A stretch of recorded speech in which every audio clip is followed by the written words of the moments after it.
काट्या कुट्याचा तोडवीत रस्ता, माझ्या गावाकडे चल माझ्या दोस्ता. खरं तर ही इंद्रजित भालेरावांची ओळ बरंच काही शिकवून जाते. का गावाकडे जायचंय? कारण गावाकडे जे सुख आहे ते शहराकडे नाही. शहराकडे चिक्कार पैसा आहे, श्रीमंत आहे, परंतु सुखाची झोप नाही. हे तीळ मात्र जरी खरं असलं तरी आम्हाला शहराकडचं सुख सगळ्यात मोठं वाटतं. असो, परंतु हे सगळं असताना सुद्धा याच गावाकडच्या सुखात रममाण होणाऱ्या माझ्या सर्व बैलगाडा प्रेमींना प्रथमतः नमस्कार. आणि ज्यांच्यापासून हा नाद सुरू झाला अशा सर्वच मायबाप पोशिंद्यांना प्रथमतः रामकृष्ण हरे. माझा कवी अकोल्यातला मित्र आहे, तो फार सुंदर शब्दात लिहितोय. रडतोस काय वेड्या, अरे संकट कुणाच नसते आणि काट्यात बांधलेले घरटे सुखात असते. काट्याच्या कुंपणात जे घरट असतं ना, ते खरंच सुखात असतं, परंतु ते कुंपण घालून घेण्यासाठी संघर्ष तर करावाच लागतो. खरं तर बैलगाडा शर्यतक्षेत्र सुरू झालं आणि बैलगाडा शर्यतक्षेत्र सुरू झाल्यानंतर बऱ्याचशा गोष्टी या बैलगाडा शर्यतक्षेत्रातून शिकायला मिळाल्या. पॅशन, संयम काय असतो, जिद्द काय असते, चिकाटी काय असते, एखाद्या गोष्टीला प्रत्युत्तर कसं द्यायचं असतं, एखाद्या गोष्टीवरती आपण संयम ठेवून मात कशी करायची असते, एखादी गोष्ट स्वीकारायची कशी असते, मग तो पराभव असेल किंवा यश असेल, किंवा समोरच्याशी कसं बोलायचं, कसं वागायचं आणि जिंकायचं कसं, ह्या सगळ्या गोष्टी जर कशाने शिकवल्या ना, तर मला वाटतं ह्या बैलगाडा शर्यतक्षेत्रानं अनेकांना शिकवल्या. परंतु जो तो प्रत्येक जण आपापल्या परीने त्यातून काहीतरी शिकतोय आणि त्यातून घडतोय. घडतोय यासाठी की त्याला प्रत्येकाला त्या बैलगाडा शर्यतक्षेत्रावरती प्रेम करणाऱ्या त्या प्रत्येकाला आपल्या दावणीला एक हिंद केसरी, महाराष्ट्र केसरी घडवायचा आहे. मग त्यांना वाटत नसेल का, तो तर पंचम हिंद केसरी झालाय, मग तो सप्त हिंद केसरी व्हावा, असं त्यांना वाटत नसेल का?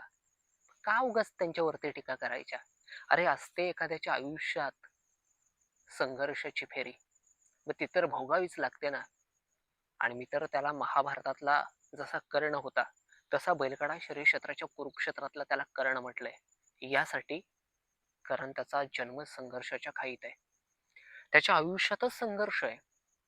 त्याला सुद्धा जसं कर्णाला काही गोष्टींचा त्याग करावा लागला, तसं त्याला सुद्धा काही गोष्टींचा त्याग करावाच लागला. त्याला सुद्धा काही गोष्टी स्वीकाराव्याच लागल्या. आणि ह्या सगळ्या गोष्टींवरती मात करत तो आजही लढतोय, संघर्ष करतोय. आणि मलाही जिंकायचंय, मलाही स्वतःला सिद्ध करून या बैलगाडा शर्यतक्षेत्रामध्ये काहीतरी साध्य करायचंय, हे त्याच्या प्रत्येक कृतीतून दाखवून देतोय. कोण आहे तो? तो आहे पंचम हिंद केसरी वेगाचा शेवट म्हणून, ज्याने या बैलगाडा शर्यतक्षेत्राच्या वर्तुळात एक स्वतःची वेगळी ओळख निर्माण केली. तो वेगाचा शेवट सरजा. हो, त्याच्यावरतीच आज थोडस बोलायचंय.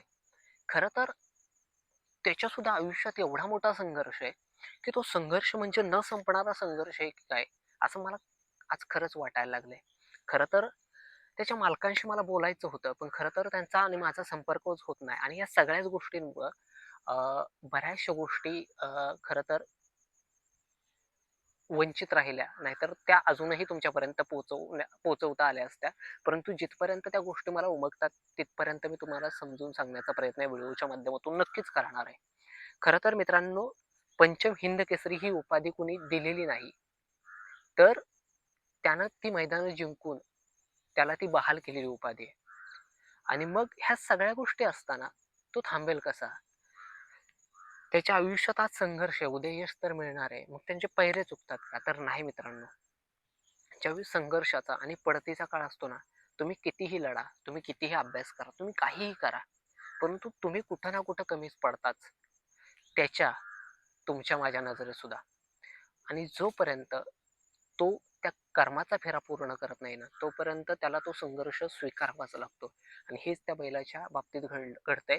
कारण ह्या बैलगाडा शर्यतक्षेत्रातून आपल्याला खूप काही शिकण्यासारखं आहे.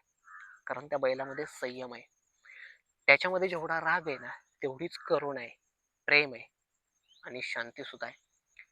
म्हणजे ऑलराऊंडर काय म्हणतात, परिपूर्णता काय म्हणतात, सर्व गुण संपन्न काय म्हणतात, तर त्या सर्जाला म्हणावं. कारण त्यानं त्या सगळ्या गोष्टी त्या वर्तुळामध्ये पूर्ण केल्यात. आणि आज सिद्धेश्वर केसरीचं मैदान झालं आणि त्या मैदानामध्ये त्याला आणि परवाच्या मैदानात जो हिंद केसरी ओरिजिनल हिंद केसरी झाला त्या सचिनला हार पत्करावी लागली.